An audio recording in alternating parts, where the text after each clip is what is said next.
ตั้งแต่ขุดคลองมาเนี่ยเห็นยังอยู่บ่ยังบ่เห็นหยัง ยังบ่เห็นยังบ่ เด้อ บ่ได้เห็นเลขเห็นเบอร์บ่ บ่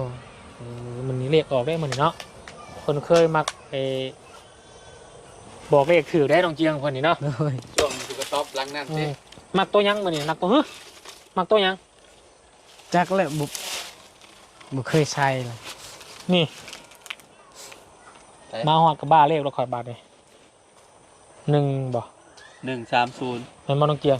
31ที่ลงชาย 1301 ก่อนพุ่นคือเก่าอยู่ อ๋อหอดต้องไม่นี่เนาะ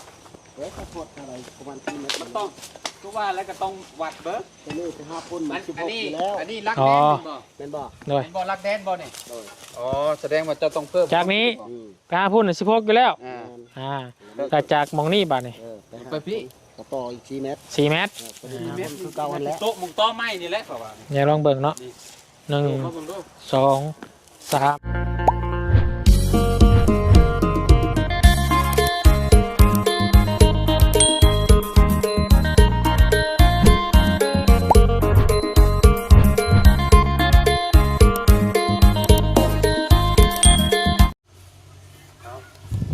บายดี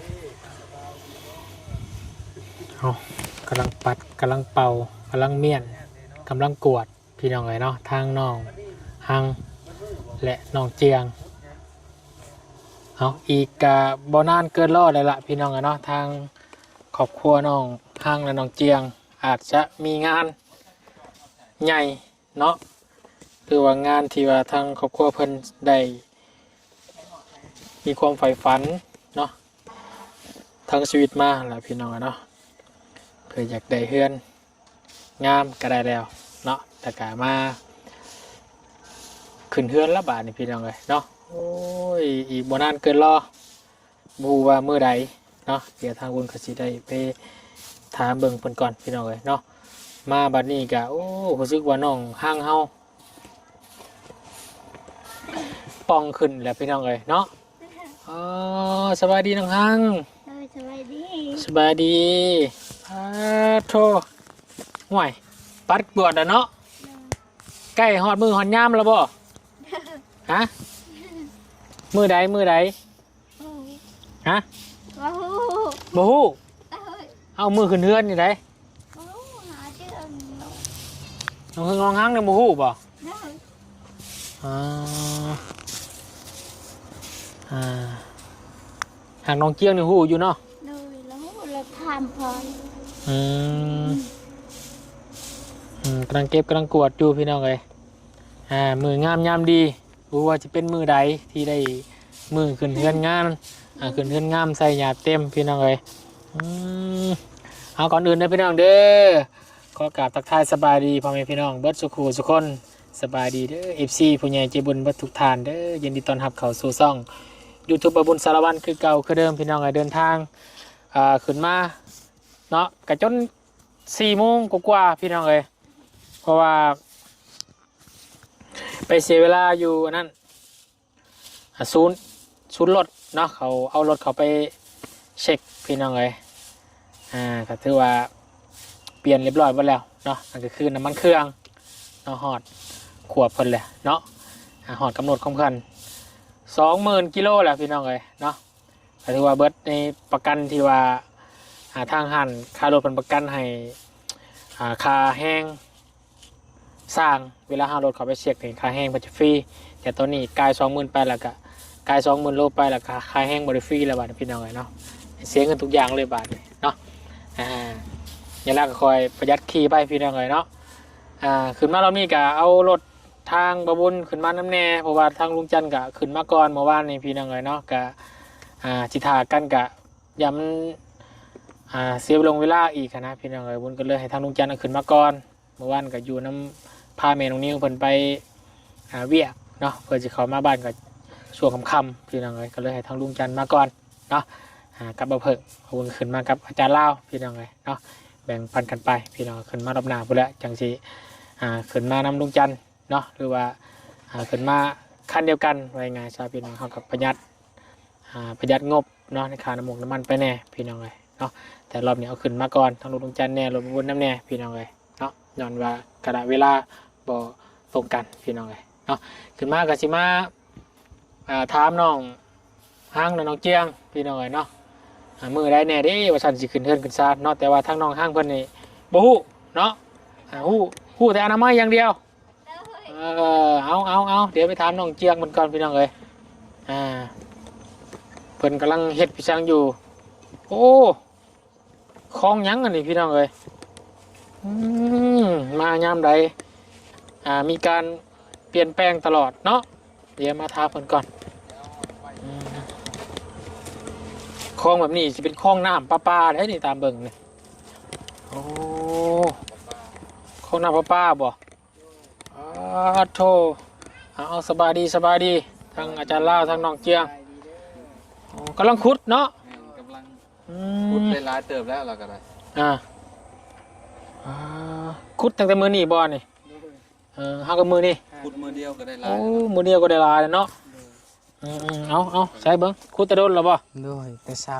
มาสิเปลี่ยนสบายดีเด้อขอเปลี่ยนนี่เด้อขุดตัวนี้บ่ด้วยขุดพอดีได้ถมท่อโอเคแล้วนะออกกำลังกายก่อนพี่น้อยขับรถมาหลายชั่วโมงออกกำลังกายเนี่ยด้วยแข็งเนาะด้วยโอ้ตั้งแต่ขุดคลองมาเนี่ยเห็นยังอยู่บ่ยังบ่เห็นยังบ่ด้วยบ่ได้เห็นเลขเห็นเบอร์บ่มันนี่เลขออกได้มันเนาะคนเคยมักบอกเลขถือได้ตรงเจียงคนนี้เนาะช่วงถูกกระต๊อบหลังนั่นสิมักตัวยังมันนี่มักตัวมักตัวยังจักแล้วบ่เคยใช้เลยนี่มาหอดกับบ้าเลขเราคอยบาทเลย1บ่130มันมาตรงเจียง31ที่ลงท้าย1301บอกว่ามันสิออกเด็กปลายเนาะหวยลาวเด้มันนี่หวยลาวเนาะนี่ได้31อาจสิออกก็ได้เด้มันนี่น่ะแม่งมาจักเนาะด้วย1301คุณหอดใช้นี่พอเพื่อนน้องออนเลยต่อจากเพื่อนน้องออนมาเลยเนาะนะตัวน้องคนผู้เล็กผู้หน่อยพี่น้องเลยโอ้แข็งด้วยทำเลยเจ้าของขี่พี่น้องเลยเนาะมืนก็หอดแล้วเนาะเขาก็อยู่หลังที่ต่างต้นได้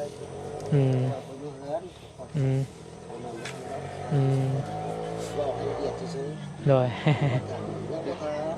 แต่ว่าให้ขุดมาอยู่เนาะได้อยู่บ่แต่ได้แต่วิแต่ว่าการแบบเมื่อหน้าคำนี้นี่แนวที่เฮ็ดนี่ค่อยนั่งกับมันง่ายๆเราบอกมันคือเฮ็ดอะไรให้นั่นนะเราเพื่อที่ซื้อต้องได้ง่ายอีกอนาคต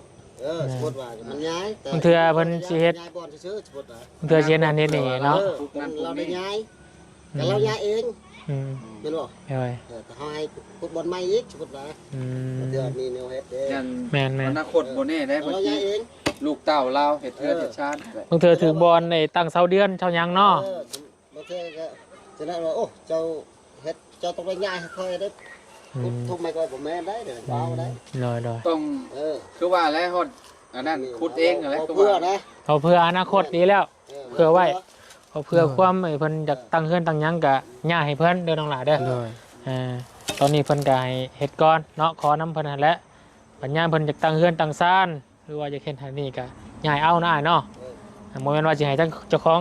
ดินเพิ่นปัญญาให้บ่แม่นได้เฮาผู้เฮ็ดนี่แหละย่าให้เพิ่นมันว่างบ่ถึกบนก็แล้วไป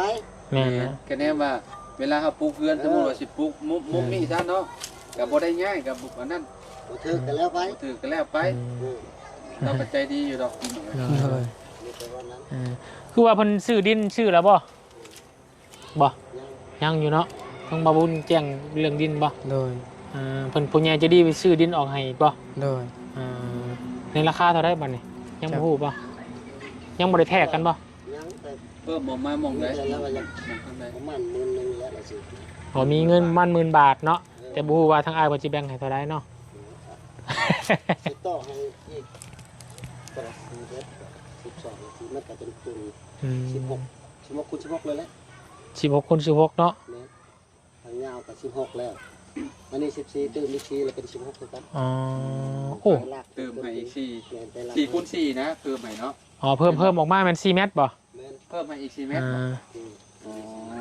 เพิ่ม แต่ว่า อย่างเอานี่ ยาวออกมาพีซีเนาะ ว่าง่ายออกจากบอดแดนเก่าน่ะออกมานี่4เมตร เออ ไปพูดถึง4เมตร กว้างนะเนี่ยกว้างมา เอาอ พี ยู่คน สี่ ก็ เมตร ซ้ำเก่าเลย ซ้ำเก่าหั่นแหละ ซ้ำเก่าซ้ำเก่ากับหมู่มัน อืมแต่ว่าถ้าเราตกลงกันเนาะยังบ่ได้บอกกับเพิ่นเนาะบ่บุญเนาะที่เพิ่นว่าจะซื้อนํเนาะอืม โบก็ได้กว้างเลยเด้เนาะ อืม เพิ่มออกมา ดินเก่าเท่าใดเกาะดินเก่าเพิ่นขายให้เพิ่น ใช่เก่าละ ชาวล้าน10 12เมตรคูณ16 12คูณ สอง 16 คูณ อืม อันนี้ออกทาง12เนี่ยขึ้น16คือกัน ไว้ไง16คูณ4เนาะยาวไปพุ่นนี่ยาวไปพุ่นนี่16เนาะมาพี่นี่4 สี่ 16คูณ4เนาะ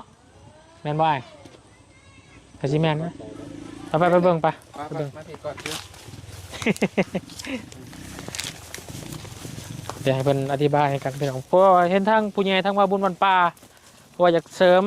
ออกมาให้อีกเนาะ ถ้าลากมันขึ้นมาหาพวกไม้นี่ก็เป็นมัน4เมตรก่อนพุ่นคือเก่าอยู่ อ๋อหอดต่อไม้นี่เนาะ เดี๋ยวถ้าพดอะไรประมาณ4เมตร มันต้อง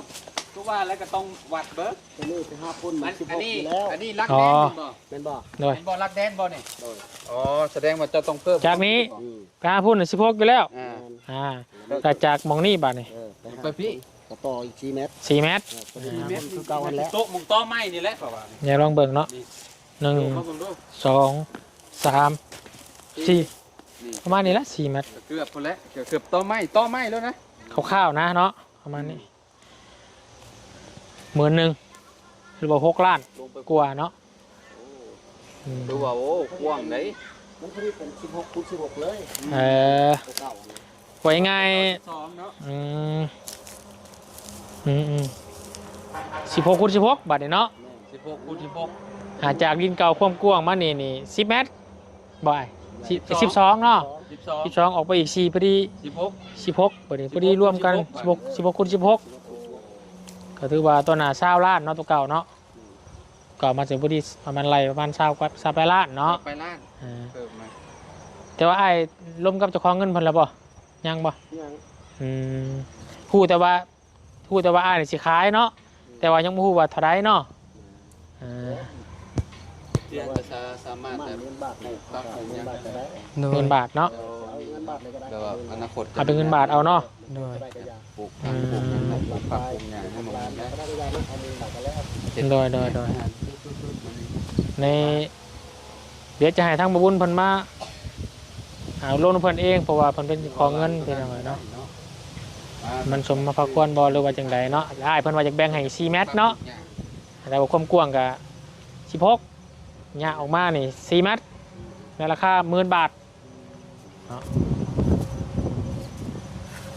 แต่ว่าเรื่องอันนี้ก็อ้ายเพิ่นก็ว่าเพื่อในอนาคตเนาะ ที่น้องเจียงมันขุดคลองไปนี่ก็ในภายภาคหน้าลูกหลานหรือว่าทางครอบครัวเพิ่นจะเฮ็ดให้นี่ว่ามันอย่ามันถือท่อน้ำแตกอะง่ายเพิ่นเอาง่ายเอาสื่อท่อมาเพิ่มแล้วโค้งเอา คือว่าแล้วคันว่าปลูกเพื่อนปลูกหยังกะ บ่เฮ็ดหยังกันแล้วไปนะ โดยว่าเพื่อไว้ชื่อ ก็เพื่อเมียนนั่นแหละคือว่าลูกเจ้าจะคนก็6คน ทรายมีแต่4 ทรายสี่ แม่น1 โอ้อนาคตเพิ่น ชายสี่ อนาคตเพิ่นก็ต้องมาอยู่พี่เนาะ ผู้ชายนี่ก็ต้องส่วนหลายอยู่ในเฮือนพอแล้วเนาะ แม่น อืม สิเต็มมาคืออยู่แถวนี้แหละ หน่อย ที่เจ้าฮอดใช่ก็ที่เจ้าน่ะฮอดพุ่นบ่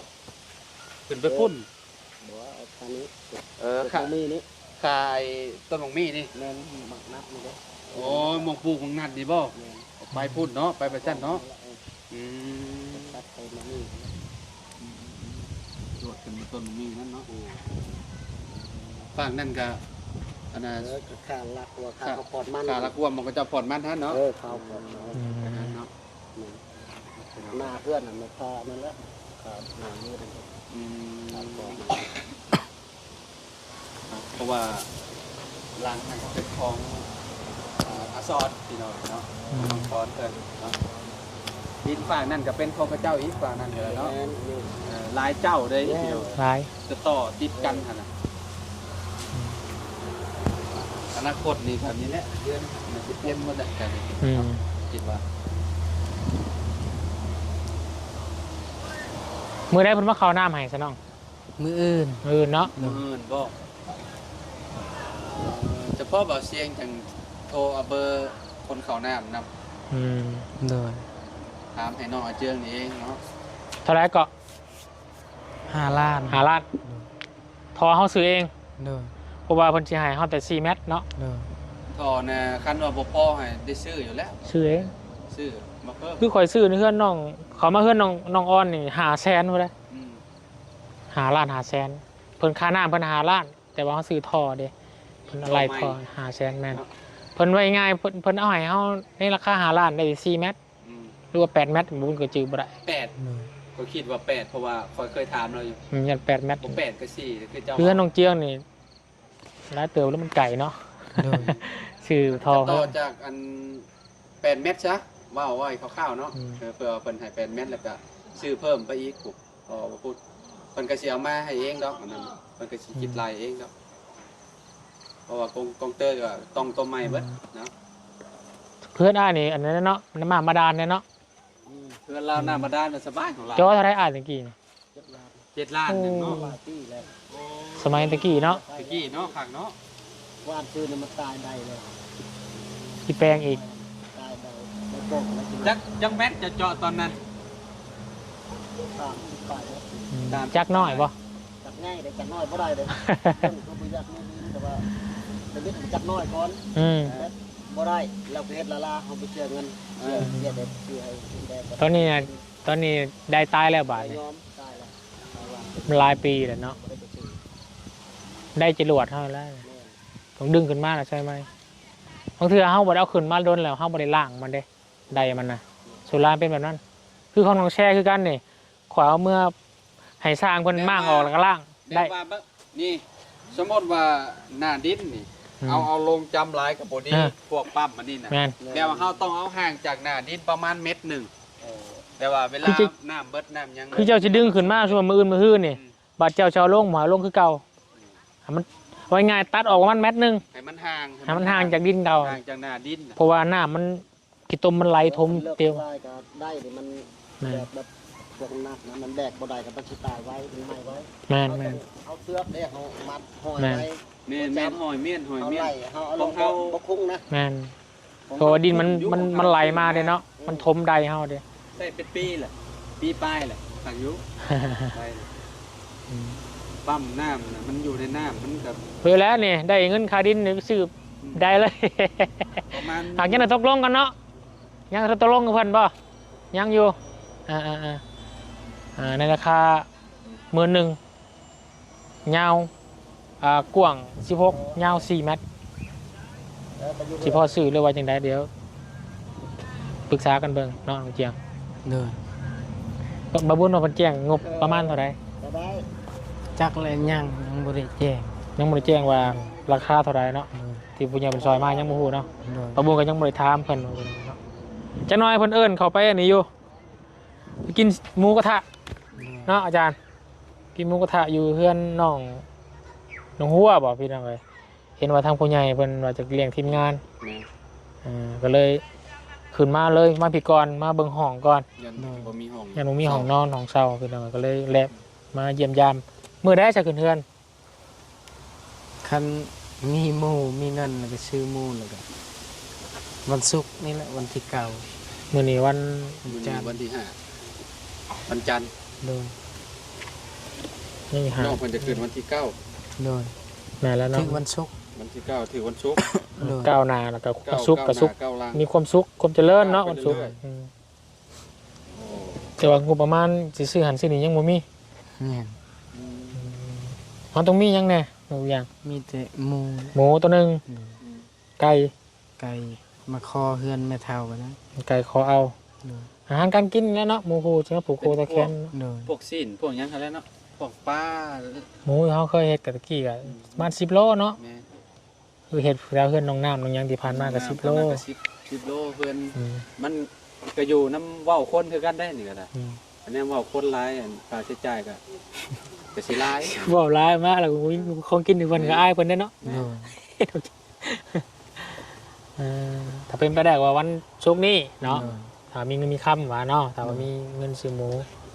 มูกับตัวหนึ่งประมาณ5-6 แสนแล้วเนาะ โดย เอาซ้ำพอแล้วฮีดอะไรพี่น้องครับ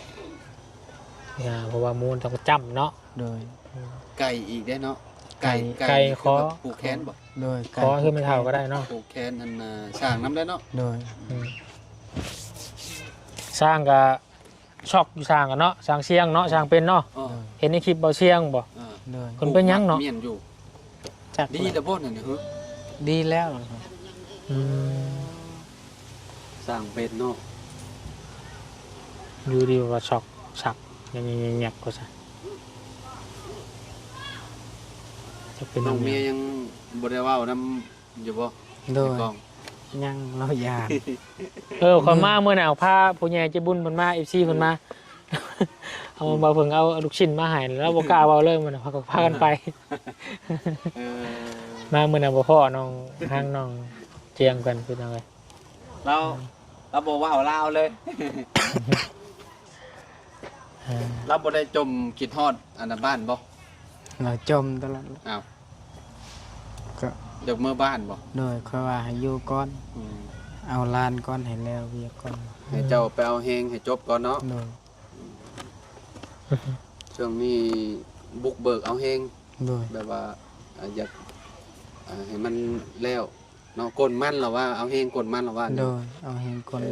น้องซ้อนยังบ่ได้คนเนาะ หนึ่งสอนก็ยังบ่ฮอดคิว น้องซอนก็ยัง ยังหมดคิว เด้ต้องไปตลอ ป ด ระมาณเท่าไหร่น้องซ้อนเนาะ ประมาณ